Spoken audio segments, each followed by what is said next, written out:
Tottenham take on Brighton on Tuesday evening in the Premier League at the Tottenham Hotspur Stadium.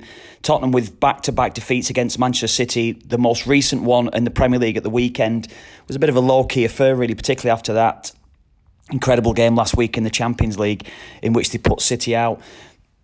The form away from home certainly contrasts the home form for Spurs at the new stadium, at the Tottenham Hotspur Stadium, won all three without conceding in any of those games. Lucas Moura was particularly impressive for me last time out against Huddersfield, scoring a hat-trick. So he's certainly one you'd be looking at to be amongst the goals, certainly with Harry Kane likely to be missing for the next couple of games at the very least. As for Brighton themselves, they come into it in a sort of different mood, certainly after the 0-0 draw against Wolves. But no wins for Brighton in 6, no goals in that 6 games as well, in those 6 games. So that is where you're seriously worried about Brighton. They're looking over the shoulder. They're only 3 points above the relegation zone. Certainly with Cardiff sniffing at them. They've got Newcastle, Arsenal and Manchester City to come at the end of the season after this game. Brighton so desperate for points just to guarantee another year in the Premier League.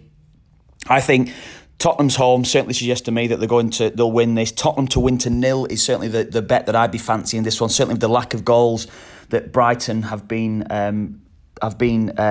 lacking in the game certainly recently as well. So I'd be certainly, I wouldn't want it to be back in Brighton in this one. Tottenham to win this to 0 in my mind. I think Tottenham have got a great chance in this, and certainly with the quality they've got up front, I think they'll hurt Brighton. So Tottenham to win this one most definitely, but Tottenham to win to 0.